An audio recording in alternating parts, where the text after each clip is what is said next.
Bienvenue sur le ring. Merci Hakim Rachid. Marrakchi. Donc on va se... Je sais pas, on met les gants tout de suite ou on laisse dérouler le débat? Un petit peu tout à l'heure, parce que je ne sais pas encore jusqu'à combien tu connais. Quoi. Ah, d'accord, très bien. En tout cas, merci une fois de plus, Hakim Marrakchi, d'avoir accepté l'invitation au débat sur le ring, l'ODJ TV Radio. Je ne suis pas maso. Pas maso. C'est pas pour que tu me... Ni maso, ni masochiste, c'est ça? Mais en tout cas, vous êtes vice-président de la CGM? Ça oui. Oui. Voilà, donc la Confédération Générale des Entreprises du Maroc, et vous êtes également président de la Commission Fiscalité et Douane. Oui. Et vice-président de la SMEX aussi. Et vice-président effectivement de la SMEC, et on peut ajouter également industriel. Oui, c'est ma fonction principale. Voilà, c'est ce qui vous permet de vivre, certainement, non? En principe, oui. Voilà. Débat en 3 rounds avec vous, Hakim Marrakchi. Premier round, on parle beaucoup d'emploi, ou on parle beaucoup de chômage, ou on parle beaucoup de chômage, ou on parle beaucoup d'emploi. En tout cas, au travers de cette première question sur ce premier round, emploi, pourquoi on n'y arrive pas? Deuxième round thématique, chômage en hausse, est-ce que le secteur privé a une responsabilité? Et enfin, troisième round, dialogue social avec la hausse généralisée à la fois du salaire minimum, le SMAG, et puis il y a une augmentation du salaire des fonctionnaires, une baisse d'un point également de l'IR. Est-ce que c'est un accord sur mesure pour l'entreprise? Là aussi, avec un point d'interrogation. Mais on démarre avec le premier round. Emploi, pourquoi on n'y arrive pas, Hakim Marrakchi? Parce qu'on assiste à une bataille de chiffres, mais pourquoi on n'y arrive pas? La question, c'est quel est l'objectif des différentes politiques publiques sur le plan économique et social? Est-ce que l'objectif, c'est de promouvoir l'emploi ou de promouvoir la croissance dans certains secteurs? Donc je pense qu'il n'y a pas de politique globale qui vise à une promotion de l'emploi généralisée. C'est-à-dire que ce que vous êtes en train de dire, Hakim Marrakchi, c'est que tout ce qui a été fait jusqu'à présent et qui continue à être fait, pour le moment en tout cas, c'est que c'est l'objectif majeur et prioritaire, ce n'est pas la création d'emplois, mais c'est de la création de croissance dans certains secteurs d'activité via l'investissement. Mais ce n'est pas l'emploi la priorité. Via l'investissement ou autre. D'ailleurs, je ne pense pas que l'emploi ait été une préoccupation majeure des politiques publiques sur le plan économique ces dernières années. Je ne pense pas, mais je ne suis pas propriétaire. Donc ça veut dire que fondamentalement, ce qui arrive aujourd'hui, c'est-à-dire une croissance du chômage, un record, c'est-à-dire c'est le HCP qui l'a révélé en début de des années, Rachid, qu'on dit au Maroc qu'on investit beaucoup et qu'on crée relativement peu d'emplois par rapport au montant qui est investi. Donc les conditions qui ont été mises en place dans un premier temps visaient peut-être à favoriser l'émergence d'une économie plus compétitive avant de passer à une politique qui va promouvoir à la fois l'investissement productif et la création de valeur. D'ailleurs, la création de valeur, pose problème au Maroc, puisque nous avons finalement plusieurs profils d'employés. Nous avons de larges populations qui ont des difficultés à trouver du travail, alors qu'elles sont diplômées. Et une plus facile propension pour les non-diplômés à trouver un emploi. La question, c'est comment allier une politique qui favorise à la fois l'emploi diplômé et l'emploi peu formé. Donc ça a toujours été un débat. Ça a toujours été un débat, sauf qu'on a l'impression qu'aujourd'hui, effectivement, quand on passe en revue les 4-5 derniers exécutifs, en tout cas gouvernements qui ont été aux responsabilités depuis les années 2000, depuis d'ailleurs le gouvernement qui était dirigé à l'époque par Djeshto, on assiste à une dégradation continue, détérioration de la création d'emplois. Non, on ne peut pas dire ça. Ou la qualité. Non, oui, la qualité peut-être. Mais on ne peut pas dire. La quantité et la qualité. On ne peut pas dire qu'il y a une dégradation continue de la création d'emplois au Maroc. On ne crée pas suffisamment d'emplois par rapport au nombre d'arrivants sur le marché de l'emploi chaque année. Ça, je suis d'accord.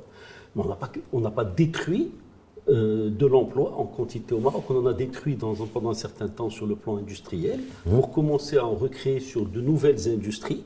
On peut se poser la question, est-ce que cette politique favorise la création d'emplois de tout venant ou est-ce qu'elle favorise davantage la création de certains emplois spécialisés et bien formés? Ça, c'est Mais si on prend en même temps les derniers exécutifs, le seul gouvernement qui a un solde négatif net au niveau de l'emploi, c'est le gouvernement actuel.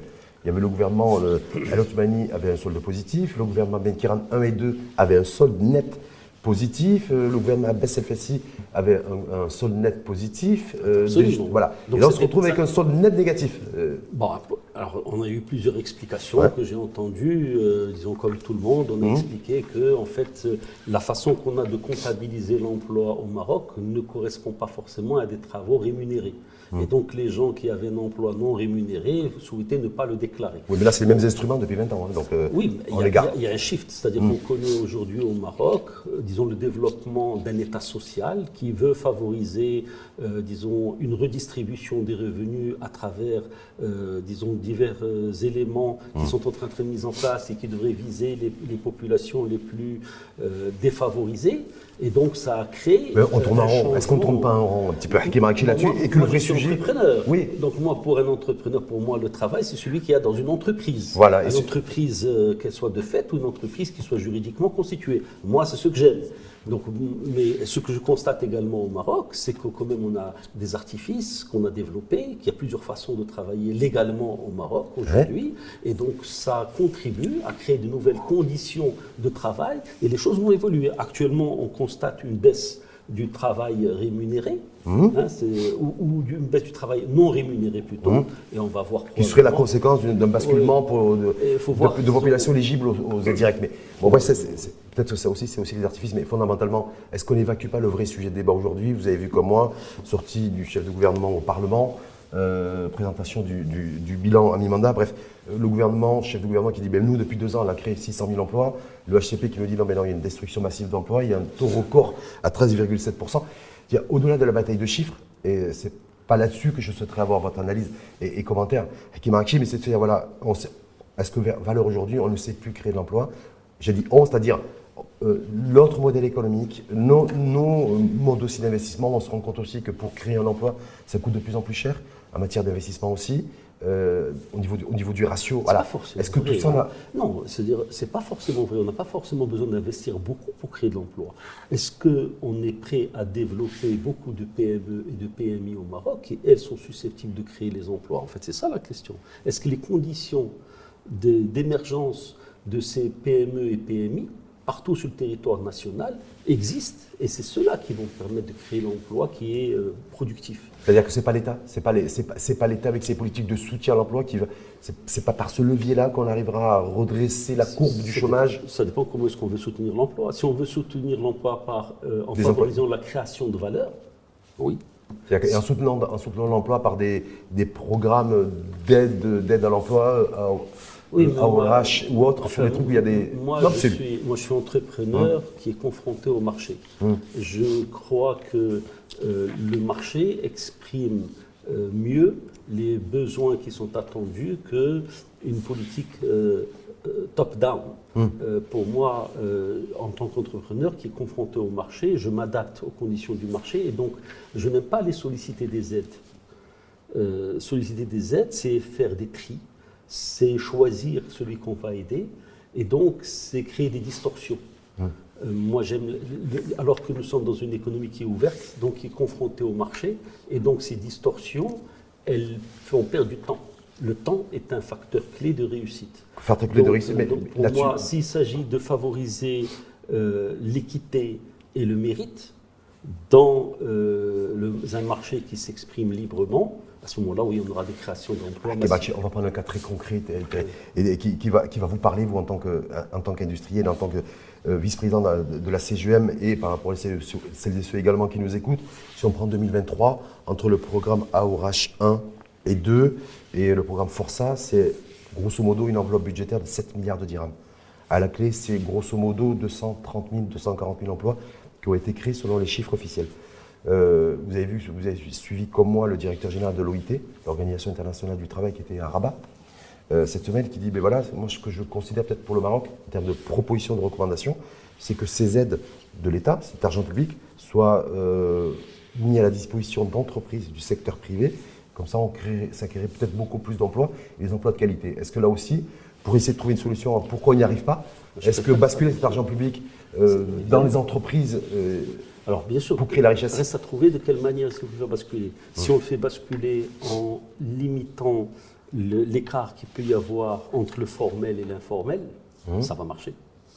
Parce qu'en fait, disons que quand une entreprise investit, si elle s'investit dans un marché avec des règles qui sont cadrées et que son concurrent à côté, lui, peut enfreindre ces lois, à ce moment-là, il y a un avantage compétitif pour celui qui a enfreint la loi. Et donc, cet écart entre le coût du travail formel et le coût du travail informel fait qu'il y a des distorsions et donc le marché ne s'exprime pas librement et donc il n'y a pas suffisamment de création de valeur. C'est-à-dire que même se fait basculer l'argent public comme programme de soutien, de politique de soutien à l'emploi via le monde de l'entreprise, vous dites ça ne suffira pas forcément, c'est pas sûr que ça marche, parce qu'il y a déjà une concurrence déloyale entre entreprises formelles et informelles. Absolument, parce qu'il y a un coût du travail qui n'est pas le même. Qui est moins élevé dans l'informel que dans le formel.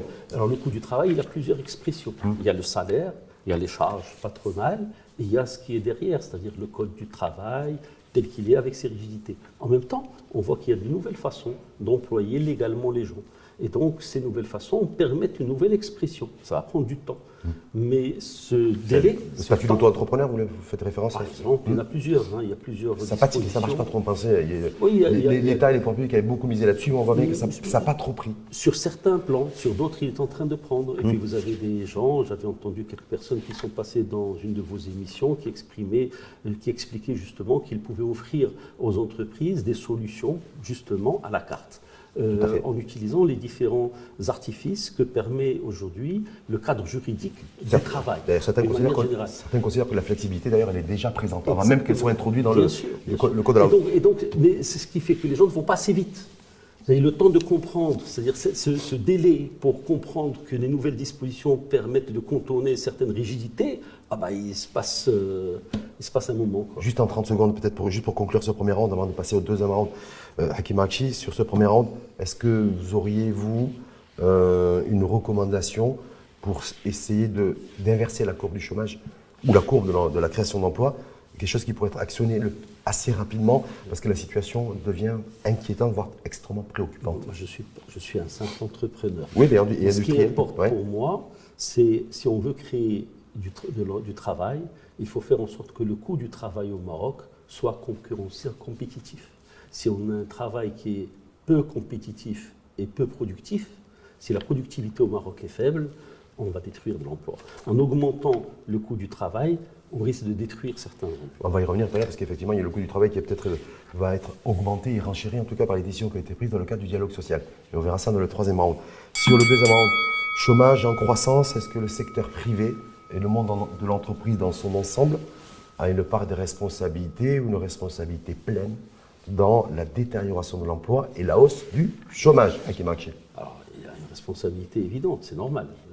Disons que partielle ou pleine? Partielle, évidemment. Nous ne sommes pas les faiseurs des politiques. Par contre, nous réagissons à des politiques, à des propositions, et notre façon de réagir n'a pas permis de répondre valablement aux limites des réformes qui ont été introduites sur ces 10, 15, 20 dernières années. Donc on aurait pu certainement mieux faire. Pourquoi est-ce qu'on n'a pas su le faire? Ça, c'est pas à moi de répondre. Mais est-ce que ça veut dire pour autant que... Est-ce que ça veut dire, parce que très souvent, à tort ou à raison, je sais que vous avez toujours été monté au front là-dessus pour dire, ben non, l'investisseur marocain, il investit, il faudrait aussi qu'il puisse bénéficier des mêmes conditions que l'investisseur étranger. Donc très souvent, on pointe du doigt en fait l'insuffisance de l'investissement au niveau du capital marocain. Certains considèrent que, ça n'investit pas assez, d'autres, ça investit dans des secteurs qui ne créent pas forcément beaucoup de richesses et beaucoup d'emplois. Est-ce qu'on a un secteur privé aujourd'hui qui, effectivement, ne crée pas suffisamment de valeur, ne suffit pas créer de richesses, et que du coup, il n'y a pas que les politiques et que l'exécutif qui a une part de responsabilité dans la détérioration du chômage, il y a aussi nos chefs d'entreprise. Oui, mais disons que le chef d'entreprise ne décrète pas, disons, la rentabilité des entreprises ou des investissements qu'il fait. Il peut avoir des compétences et des incompétences chez chacun d'entre nous, c'est normal, personne n'est parfait. Mais quand vous parlez du climat des affaires qui n'est pas le même pour les entrepreneurs locaux par rapport aux entrepreneurs étrangers, j'ajouterais que l'entrepreneur étranger... C'est ce qui se dit, l'exécutif s'est toujours défendu en disant non, c'est les mêmes conditions pour tout le monde. Peut-être que certaines conditions fiscales globalement sont les mêmes, certains avantages auxquels nous avons accès ou pas. Bon, moi, il m'est quand même déjà arrivé de voir certains entrepreneurs étrangers qui ont, par exemple, une tarification préférentielle sur l'énergie. Ça arrive, ou d'avoir... Mais il y a peut-être un transfert d'expertise aussi qui est accompagné par cet investissement. Nous aussi, quand on innove, on n'est pas forcément, comment dire, boosté, on n'est pas forcément toujours reconnu à notre juste valeur, c'est plus compliqué. Et en plus de ça, la grosse différence qu'il y a entre un entrepreneur local et un étranger, c'est que l'étranger, il est là par opportunisme. C'est-à-dire qu'on lui enlève les avantages, il s'en va. Tandis que l'entrepreneur marocain, il est là pour toujours. Comme il dit, on appartient au pays, on a envie d'être enterré. Donc, voilà. Donc le long terme, pour un Marocain, c'est le Maroc. Mais est-ce qu'on peut en vouloir aujourd'hui, ne pas en vouloir qu'au chef de gouvernement, il y a sa politique économique et sociale en matière de... où, au bout du compte, il y a la détérioration de l'emploi, mais en vouloir aussi à la CGM, qui représente, quand je dis la CGM, c'est-à-dire le secteur privé, dans la destruction massive d'emplois, parce que voilà. On ne va pas se cacher. Oui. Nous sommes collectivement responsables de notre devenir. C'est à nous d'agir. La CGM, si vous voulez, normalement, ce devrait être un contre-pouvoir. Il est là pour réagir aux propositions du pouvoir. C'est sa fonction première. La façon qu'il a de réagir doit repositionner certaines actions des gouvernements qui se sont succédés depuis que la CGM existe. On n'a pas réussi là-dessus. On n'a pas réussi à avoir le code du travail qui nous convient. On n'a pas réussi. Il y a un engagement apparemment qui a été pris par les centrales syndicales dans cet accord tripartite gouvernement, patronat, syndicat. C'était déjà le cas lorsque en septembre dernier, en 2000. Septembre, même avant. Avant même ce gouvernement. 3 ans après, c'était déjà été signé, mais ça n'a pas été acté à ce jour. Mais Inch'Allah. Est-ce qu'une révision du code du travail, de toute façon, l'introduction de plus de flexibilité permettra de créer plus d'emplois? Ça, c'est pas forcément vrai. Non, comme je l'ai dit tout à l'heure, en fait, les conditions d'emploi au Maroc sont en train de changer. Ce qu'il y a, c'est qu'on n'annonce pas toujours le but des actions qui sont engagées. Et donc, on laisse les choses se développer. Et on perd du temps. C'est-à-dire que le manque de débat fait que nous n'anticipons pas toujours convenablement les éléments. Mais il y a des flexibilités qui sont introduites aujourd'hui. On n'a pas besoin forcément de modifier totalement le Code du travail. Certains articles suffisent à être... D'ailleurs, apparemment, on dirait une révision, pas une réforme du Code de la route. Et le vrai problème n'est pas tant le Code du travail que son application.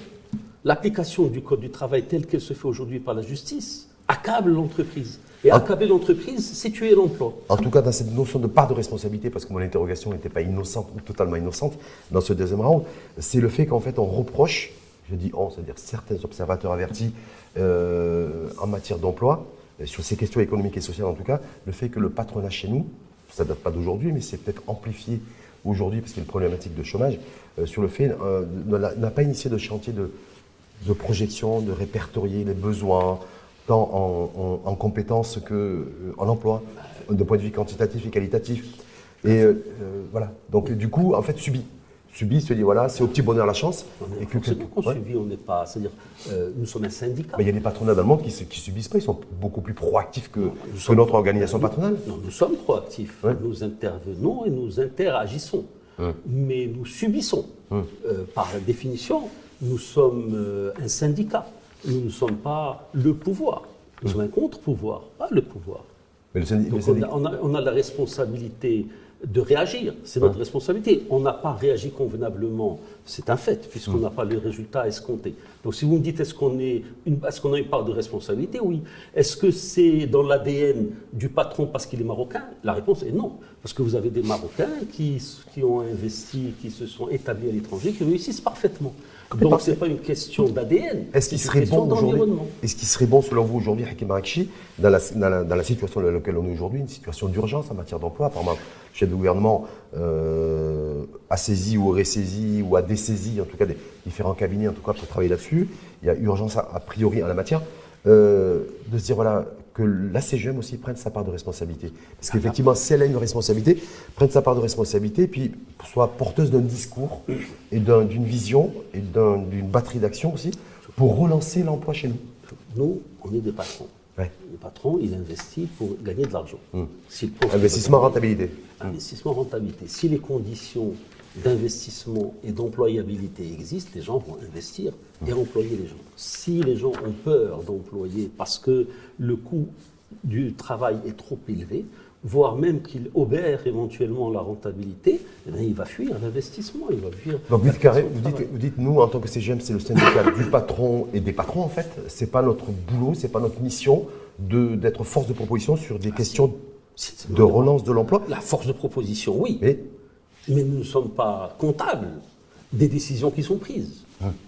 Nous Et n'avons pas cette responsabilité. Nous sommes co-responsables parce que si nous ne proposons rien, on sera accusé de ne pas avoir fait les bonnes propositions. Mais si nous proposons et qu'on ne respecte pas les propositions qu'on a faites, et ça fait plus de 20 ans qu'on demande un code du travail qui permette... Apparemment, ça devrait arriver dans les prochaines semaines, voire les prochains mois. Dernière question avant de passer au... Ce n'était pas le cas jusqu'à maintenant. Si c'est introduit, on verra comment les choses vont se développer. Complètement. Sachant que de toutes les façons, les conditions du travail sont en train de changer et que donc il n'est pas nécessaire forcément de développer un nouveau code du travail dans sa totalité. Avant de passer au troisième round, Hakim Arakchi, juste une dernière petite question, moi qui m'a interpellé, je suis un petit peu curieux, je ne pense pas avoir une curiosité qui soit en deçà de la moyenne, mais le chef de gouvernement aurait saisi différents ministres de son gouvernement pour faire tout un travail de profondeur et d'avoir des informations sur la création d'emplois, où est-ce qu'on en est au niveau de l'emploi, que ce soit l'industrie, que ce soit le tourisme, d'autres secteurs d'activité, où la question de l'emploi et de l'employabilité est la plus persistante, mais il n'a pas saisi la CGM selon mes informations. C'est-à-dire que travaille. Voilà, non mais elle va travailler. Que le chef de gouvernement n'ait pas saisi le secteur privé, est-ce que c'est logique, est-ce que c'est pas logique, est-ce que ça a du sens, est-ce que c'est un contresens? Il va saisir la CGM comme il aurait saisi un syndicat des travailleurs. Non, il ne nous saisit pas. Par contre, nous nous préparons. Nous faisons un travail sur l'emploi et sur l'employabilité. Et donc, on a mis des ressources à disposition pour collecter des informations, des propositions et faire une synthèse et avoir des éléments pour pouvoir intervenir avec les pouvoirs publics sur ce sujet. Le secteur privé, c'est créer combien d'emplois par an en moyenne? Il n'y a pas de chiffre qui... 90% des emplois au Maroc, voire 95% des emplois au Maroc sont du secteur privé. Donc s'il y a création d'emplois, c'est toujours dans le privé. Majoritairement. Ça veut dire. Ultra majoritairement. Mais ça veut dire, si vous deviez chiffrer votre pensée. C'est lequel des secteurs privés? Parce qu'il y en a plusieurs de secteurs privés. Si on prend le secteur privé et qu'on fasse une moyenne aujourd'hui. Il semble qu'on crée au Maroc à peu près 70 000 emplois salariés par an. 70 000 emplois salariés par an. C'est très insuffisant. Le public en crée, selon toutes les programmations de chaque loi de finances, autour de 50 000. Donc ça veut dire qu'on est... C'est pas possible. S'il fait 50 000 par an... Les programmations de création de postes budgétaires, c'est 50 000. Il y a combien de fonctionnaires au Maroc? Selon la CMR, je crois qu'il y a 500 000. 550 000. Voilà, on ne va pas faire 50 000 de plus chaque année, c'est pas possible. D'accord, mais en tout cas, ce qui est programmé... Peut-être qu'il y a eu une année, il y a eu 50 000. On ne peut pas créer 50 000 par an chaque année, c'est pas possible. En tout cas, le secteur privé, vous dites 70 000. Grosso modo. Voilà. Mais moi, je ne suis pas comptable des éléments du secteur privé. C'est un simple constat. Et le chiffre juste pour faire parler. Vrai, c'est juste un ordre de grandeur. Et en tout cas, peut nourrir de la réflexion par rapport à ceux qui nous écoutent. On aimerait créer beaucoup plus. Je serais très content. Vous savez, il y a plusieurs façons de créer des emplois. Et il y a plusieurs freins à la création d'emplois. Donc, on n'est pas comptable de ces freins. On demande à ce que certains soient levés, on le fait ou on ne le fait pas. Et à ce moment-là, nous, notre responsabilité, à partir du moment où on a essayé, on a fait tout ce qu'on a pu, notre responsabilité... En tout cas, apparemment, le patronat, via la voix d'Hicham Zouanet, président de la Commission emploi et vie sociale, s'est exprimé lors des négociations, entre guillemets, dialogue social, et effectivement, aurait négocié, en tout cas pour le patronat, la mise en route du projet de loi de grève dans les prochaines semaines et prochains mois au Parlement, a priori, et un débat ouvert également sur la réforme à la fois du Code du travail, plutôt une révision de certains amendements, et une réforme aussi des caisses de retraite, avec une approche entre paramétrique et systémique. En tout cas, il y a une double approche aussi dans ce sens. Hakim Arakchi, troisième round, dialogue social justement. Hausse du SMIC, du SMAC, des fonctionnaires, distribution d'argent public, hausse des salaires. Vous avez beaucoup parlé de coût du travail. Ouais. Est-ce que c'est un accord sur mesure pour l'entreprise ou pas, ce dialogue social et l'annonce généralisée de l'augmentation des salaires minimales? Alors, personnellement, il est normal que je sois content pour tous les salariés, précisément ceux qui ont un bas salaire et qui verront le revenu augmenter. Je suis inquiet pour les entreprises qui ont une rentabilité faible et qui devront alourdir leurs charges pour pouvoir verser ces suppléments de salaire. Donc j'aurais aimé que cette hausse de salaire soit compensée par une baisse de charges. C'est partiellement le cas, puisqu'il y aura disons, un recalcul de l'IR de façon à alléger les charges de l'IR sur certains emplois. J'aurais voulu que les emplois qui ne sont pas soumis à l'IR aient également cette compensation. Et auquel cas, on n'assistera pas à de destruction d'emplois. Et je redoute évidemment. Est-ce qu'il y a un risque avec cette hausse généralisée des salaires? Parce que très souvent, ce qui est dit, et ce qu'on peut vérifier dans les économies dans le monde d'ailleurs, y compris les économies similaires à la nôtre, c'est que le salaire, quand on augmente le salaire minimal, il y a aussi un effet d'enchaînement de manière mécanique sur les salaires moyens, où il y a une pression aussi donc, alors, ce sera moins le cas cette année. Qui peut s'exercer. Ce sera moins le cas parce que la réforme de l'IR va permettre d'amortir le choc de la hausse du coût sur les salaires moyens et les salaires un peu plus élevés. Par contre, sur les bas salaires, le risque existe. Donc, ce qui n'a le risque de destruction d'emplois. Bien sûr. Ouais. Il y a un risque et un risque majeur. Ce qui a été dit, mais qui n'est pas encore acté et ce n'est pas encore transparent, c'est-à-dire qu'on ne sait pas dans quelles conditions, c'est que les métiers qui seront le plus exposés à ces destructions d'emplois verront certaines compensations. Ce que je souhaiterais, c'est que cette compensation soit automatique et prévue dans le cadre juridique qui sera énoncé, et non pas faire l'objet d'une négociation au cas par cas, ou même sur certains secteurs. En tout cas, on dit clairement que sur certains secteurs d'activité, dont l'industrie d'ailleurs, entre autres, où il y a une employabilité, enfin, au niveau sur les emplois de chaîne, en tout cas, le travail minuté en termes de tarification, on pourrait perdre des parts de marché, et qu'il y a un véritable enjeu. Ce n'est pas que minuté. C'est-à-dire que la productivité du travail au Maroc n'est pas bonne. Et donc, la propension que nous avons, nous, dans les entreprises marocaines, à compenser les hausses de salaire, elle est faible. Et donc, la hausse de salaire se traduit souvent par une baisse du profit, voire une destruction complète du profit. Et donc, la raison d'être de l'entreprise disparaît. Et donc, il ne s'agit pas simplement de l'emploi minuté, il s'agit tout simplement de la productivité du travail. Là où la productivité du travail est faible, augmenter les salaires va créer une destruction. Sachant qu'au Maroc, nous avons beaucoup de gens qui sont faiblement formés, n'ont pas un niveau de qualification et de formation élevé. Et donc, il y a beaucoup d'emplois qui correspondent à des activités faiblement créatrices de valeur. Ces emplois-là sont menacés. Qu'on soit même dans l'industrie, disons, très développée, même si on parle, par exemple, d'industrie dans l'électronique, ou qu'on soit dans l'agroalimentaire, ou qu'on soit dans le textile. Si vous avez des emplois qui ont une faible productivité, la hausse du coût du travail va faire que... Ça se traduit par la destruction. Donc il y a ce risque-là que l'on prend en ayant relevé le... Mais de toute façon, il n'y a pas besoin d'être, disons, polytechnicien pour le comprendre. C'est ce qu'on avait vu dans les hausses successives qui ont eu lieu depuis 2010. Certains vous diraient et d'ailleurs, en 2010, lorsqu'il y avait eu des décisions du même ordre, la CGM à l'époque, dont je faisais partie, avait énuméré les entreprises, une par une, qui allaient perdre des emplois. C'est exactement ce qui s'est passé, notamment dans le secteur textile, mais pas que le secteur textile. En tout cas, Hakim Marekchi, je ne vais pas vous jeter des fleurs, vous n'en avez pas besoin. Vous êtes la première personne qui dit publiquement, en tout cas publiquement, c'est-à-dire d'un format médiatique, qui dit attention, qui tire la sonnette d'alarme, quelque part un peu lanceur d'alerte, une hausse des salaires, même le salaire minimal, que ce soit au niveau du salaire minimum, peut avoir un effet contre-productif à celui recherché. Je ne suis pas du tout le premier à le dire. Non, là, cette fois-ci... devant vous, peut-être. Non, pas que devant moi. Je ne suis pas du tout le premier à le dire. On l'avait dit publiquement lors d'un dialogue social précédent. C'était il y a combien de temps? Il y a 12 ans. Il y a 12 ans, voilà. Il y a 12 ans. Et là, on est déjà, on a 12 ans, on l'avait dit. Mais en 2024, j'ai entendu personne le dire. Mais à la CGM, on l'a dit. Le vice-président général de la CGM l'a dit clairement. Mehdi Tazi. D'accord, pour ne pas le citer. En tout cas, là, c'est 20 milliards de dirhams supplémentaires dans les dépenses publiques. Wow. Ben voilà, entre l'augmentation des enseignants, certains métiers s'y fonctionnent au niveau du secteur de la santé, et l'augmentation du SMIC, du SMAC, des fonctionnaires de 1000 dirhams, on va arriver à 20 milliards à peu près à la louche de dépenses supplémentaires, donc masse salariale de l'administration qui risque de faire un bond et un saut qualitatif de 140 à 160 milliards de dirhams, un service de la dette qui va exploser parce qu'on est court aussi de l'endettement, non? Je ne sais pas.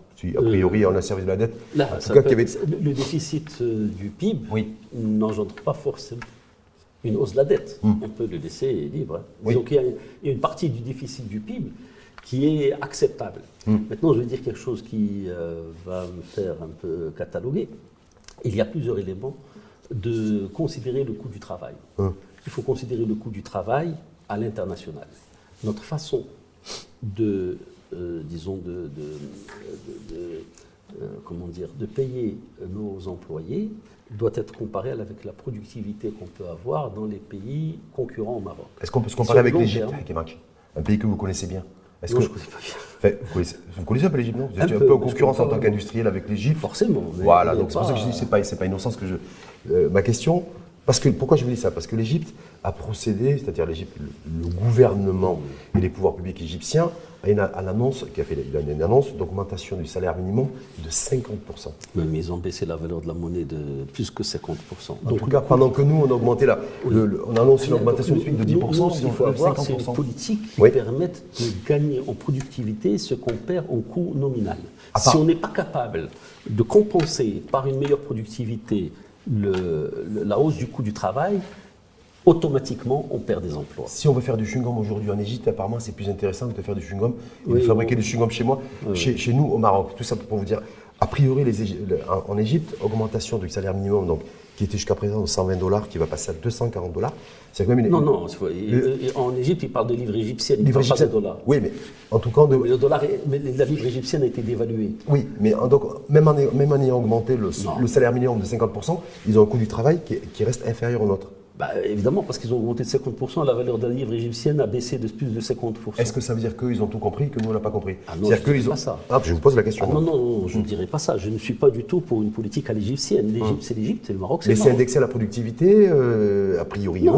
C'est réfléchi, c'est-à-dire qu'ils n'ont pas décidé d'augmenter le salaire minimum comme ça parce qu'ils ont eu l'idée un jour, c'est que c'est réfléchi, que c'était basé avec une indexation sur la productivité, c'est-à-dire je rémunère mieux parce que vous allez produire plus.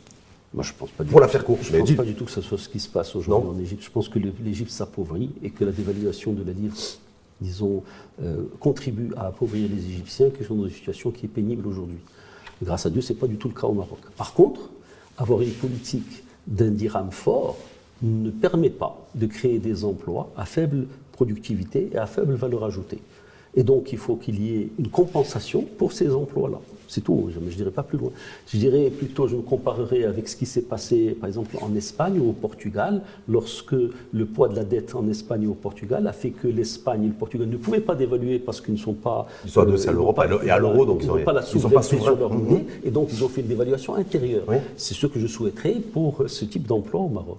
C'est peut-être ce qu'il y aura, peut-être c'est la décision qui n'a pas encore été complètement annoncée. Est-ce que c'est le chemin qu'on prend lorsqu'on annonce des annonces comme ça de hausse du SMIC, lorsqu'en 2 ans on augmente le SMIC de 20%, lorsqu'en 2 ans on augmente le SMAG de 25%, lorsqu'en 2 ans on augmente aussi assez conséquemment les revenus des fonctionnaires? Est-ce que c'est ce tracé-là et ce sillon-là qu'on est en train de prendre? Ça peut être une solution, ce serait souhaitable qu'on ait au moins une solution, parce que sinon le poids d'un travail non productif deviendra insupportable pour l'économie. Dernière question, Hakim Arakchi, donc 13,7 de taux de chômage national, donc c'est la moyenne sur l'ensemble du pays. Certains, en termes de projection, considèrent qu'on pourrait finir l'année 2024 avec du 14, voire un petit peu plus de taux de chômage, et on pourrait lorgner un taux de chômage de 15% à l'horizon 2025. Est-ce que ça vous donnez du crédit à ces projections? Moi, je n'ai aucune compétence pour définir les statistiques à l'échelle nationale. Pour moi, il suffit de voir est-ce qu'il y a des conditions pour créer de l'emploi dans les entreprises de taille petite et moyenne. Et si c'est le cas, le travail que je souhaite, disons, voir se développer au Maroc permettra de compenser les tendances que vous avez évoquées à l'instant. Et bien sûr, j'ai bon espoir que ce genre de décision soit prise. C'est pour ça que je milite dans la CGM. Je fais ce que je peux. Les gens qui sont autour de moi, la CGM aussi. Après, on réussit ou on ne réussit pas. Les prochaines générations, j'espère, réussiront mieux que nous. Mais en tout cas, nous l'espérons tous. Inch'Allah. Merci infiniment à vous, Hakim Arakchi. On peut remettre les gants. C'est là-bas que ça se passe. Ah ouais, salut.